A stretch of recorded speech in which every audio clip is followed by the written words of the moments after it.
전도서 5장 10절에서 마지막 20절까지 말씀 한 절씩 교독합니다.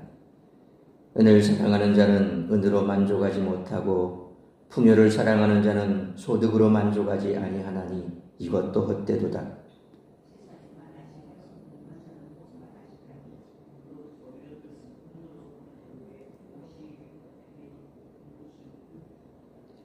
노동자는 먹는 것이 많든지 적든지 잠을 달게 자거니와 부자는 그 부요함 때문에 자지 못하느니라.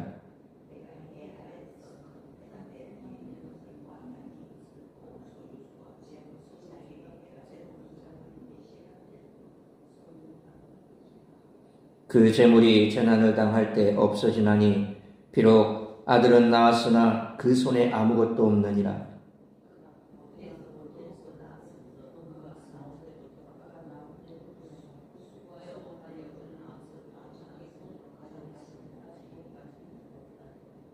이것도 큰 불행이라.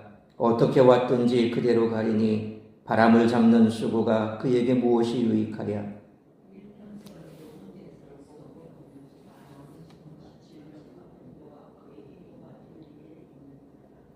사람이 하나님께서 그에게 주신 바 그 일평생에 먹고 마시며 해 아래서 하는 모든 수고 중에서 낙을 보는 것이 선하고 아름다움을 내가 보았나니 그것이 그의 몫이로다.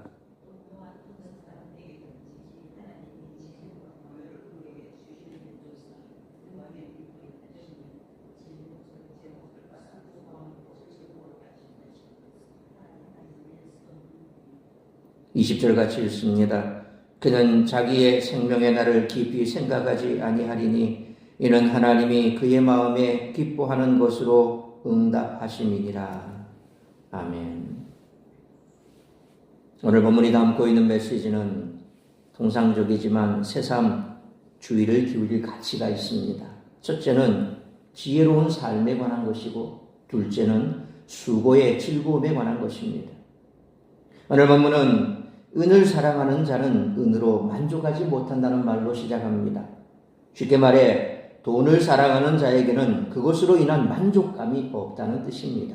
언뜻 생각할 때 돈을 사랑하면 행복하고 만족할 것 같은데 실제로는 그렇지 않다는 것입니다. 성경은 디모데전서 6장 10절 말씀처럼 오히려 돈을 사랑하는 것을 일만하게 뿌리라고 단언합니다. 성경은 만족감도 주지 못하며 일만하게 뿌리가 되는 돈을 사랑하기보다 잠언 1장 7절 말씀처럼 여호와 하나님을 경외하는 것이 지혜로운 삶이라고 가르칩니다. 이것이 오늘 본문이 주는 첫 번째 메시지입니다.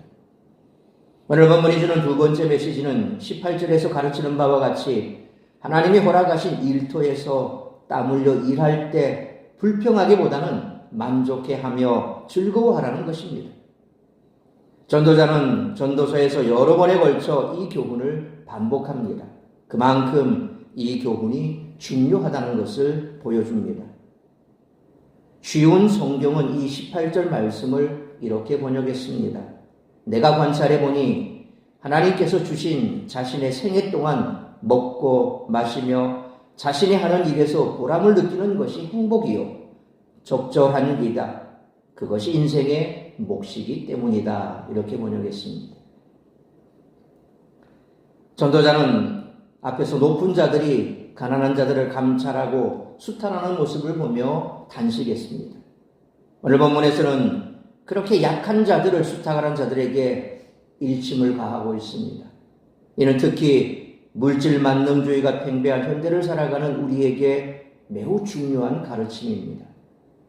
따라서 이와 같은 오늘 본문의 말씀을 통해 우리들이 깨달아야 할 것은 첫째로 10절로 12절 말씀처럼 과도히 재물을 쌓으려 애쓰고 수고하는 삶은 헛된 삶이라는 것입니다. 전도자는 재산을 쌓으려는 노력이 얼마나 헛된지를 가르치고 있습니다.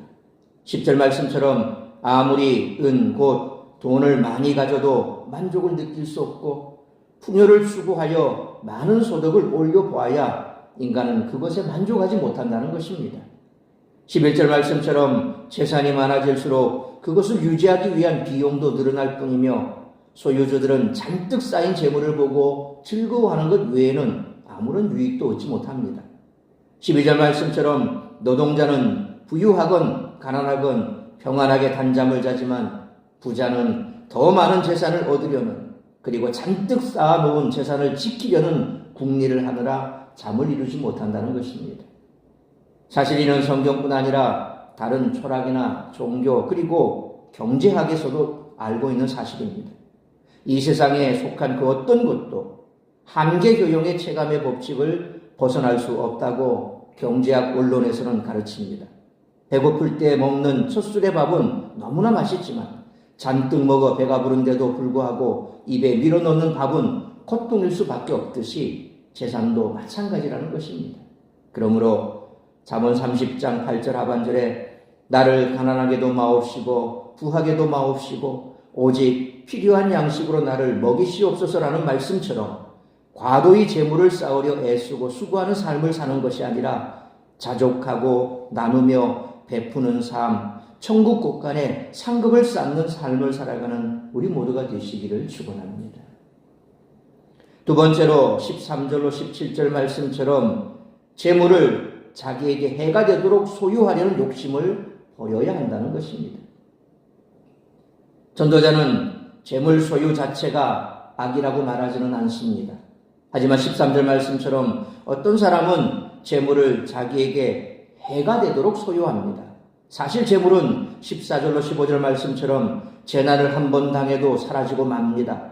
사람은 아무리 수고하여 재산을 모아도 생애 마지막에 자기가 모은 것 중 단 하나라도 가지고 갈 수 없고 태어날 때 아무것도 없이 나왔던 것과 마찬가지 상태로 돌아간다는 것입니다. 그래서 전도자는 16절로 17절 말씀처럼 사람이 재물을 모으려 하는 행위가 모두 바람을 잡으려는 것과 마찬가지임에도 불구하고 그것을 위해 일평생 고생하고 근심, 질병, 분노에 휩싸여 산다고 탄식합니다. 전도자는 4장 6절에서 가르쳤듯이 두 손에 재산을 다 가지지 말고 한 손은 비워두는 것이 지혜라고 했습니다. 사실 우리가 사는 세상은 죽으면 갖고 가지도 못할 재산을 더 많이 쌓고자 서로의 것을 빼앗으려는 자들로 가득합니다. 우리는 이런 어리석은 태도에서 벗어나 지혜를 가진 자로서 사람들에게 모범을 보여야 할 줄 믿습니다. 그러므로 아무리 수고하여 재산을 모아도 생애 마지막에 자기가 모은 것 중 단 하나라도 가져갈 수 없고 태어날 때 아무것도 없이 나왔던 것과 마찬가지 상태로 돌아간다는 이 단순한 진리를 항상 잊지 말고 재물을 자기에게 해가 되도록 소화하려는 유혹을 물리치며 살아가는 우리 모두가 되시기를 축원합니다. 세 번째로 18절로 마지막 20절 말씀처럼 날마다 주어진 삶 안에서 자족하는 지혜를 구해야 한다는 것입니다. 전도자는 18절 말씀처럼 그저 사람이 세상에서 먹고 마시고 자기 일을 하며 살아가는 것이 하나님이 주신 가장 큰 복이라고 가르칩니다. 먹고 마실 것이 있고 내게 주어진 시간을 의미 있는 일을 하며 보낼 수 있다면 이미 충분한 복을 받았음을 깨닫고 19절 말씀처럼 어떤 일을 하며 살고 재물과 부여를 얼만큼 누리는가는 하나님이 각자에게 다르게 주신 선물이라고 생각하는 것이 지혜라는 것입니다. 자신의 삶에 자족하는 사람은 20절 말씀처럼 수명이 얼마 남았나 고민하며 전전긍긍하지 않습니다. 남보다 더 갖겠다고 아등바등하지 않고 주어진 삶 안에서 자족하는 지혜야말로 진정한 행복으로 가는 길인 줄 믿으시길 바랍니다. 그러므로 하나님이 허락하신 만큼 누리고 하나님이 계획하신 만큼 남은 날들을 살아가면 된다는 마음으로 날마다 주어진 삶 안에서 자족하는 지혜를 구하며 평안을 누리는 우리 모두가 되시기를 축원합니다. 사랑하는 성도 여러분, 바울은 어떤 상황에서든 자족하기를 배웠기에 자신이 모든 것을 할 수 있다라고 고백했습니다. 어리석은 자들은 행복이 재물로부터 온다고 생각하지만 참된 지혜자들은 하나님이 이미 충분한 복을 허락하셨음을 인식하고 감사와 기쁨으로 살아가기 마련입니다. 그러므로 죽으면 갖고 가지 못할 재산을 더 많이 쌓고자 일평생 고생하고 근심, 질병, 분노에 휩싸여 살기보다 하나님이 허락하신 만큼 누리고 하나님이 계획하신 만큼 남은 날들을 살아가면 된다는 마음으로 날마다 주어진 삶 안에서 자족하는 지혜를 구하며 평안을 누리는 우리 모두가 되시기를 주님의 이름으로 축원합니다. 기도하겠습니다. 거룩하신 아버지 하나님, 은혜와 사랑을 감사합니다. 오늘도 이 새벽을 깨워 말씀으로 예배로 하루를 시작하게 하시니 감사합니다. 오늘 걸어가고 복된 주일, 우리가 이 땅 가운데 많은 곳에 소망을 두고 살아갑니다. 특별히 현대 물질 만능주의 시대를 살아가는 현대인들은 물질과 그리고 권력에 그들의 삶의 모든 것을 걸고 살아갑니다. 그래서 더 많은 물질을 얻기 위해, 더 높은 자리에 오르기 위해 남을 해치고 또 남의 것을 빼앗고 그렇게 자신의 탐욕에 눈이 멀어 살아가고 있습니다. 그러나 세상에 그 어떤 부울보다 많은 부를 소유했고 세상의 모든 것을 가졌다 해도 무방했던 전도자 솔로몬이 우리에게 전하는 그 마지막 메시지는 분명합니다.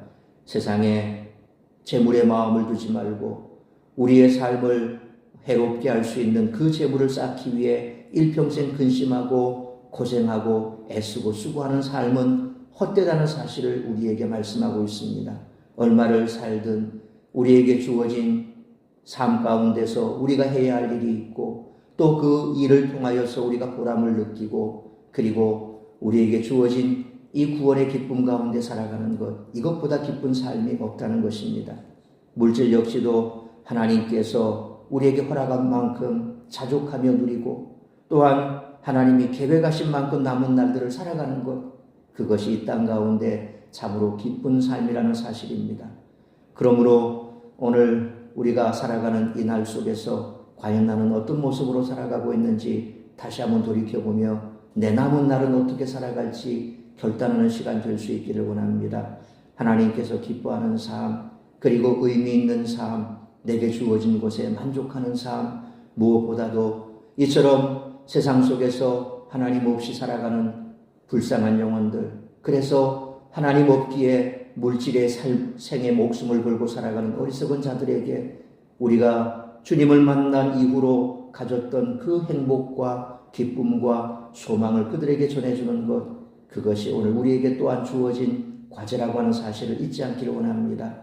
그러므로 하루를 살아도 의미 있는 삶, 하나님이 기뻐하는 삶을 살아가고 죽어가는 영혼들에게 이 구원의 복음을 전함으로 말미암아 우리의 남은 생애가 가치 있고 보람 있고 하나님께서 우리에게 주어질 그 면류관을 우리가 생각하며 감사함으로 살아가는 복된 날이 될 수 있기를 원합니다.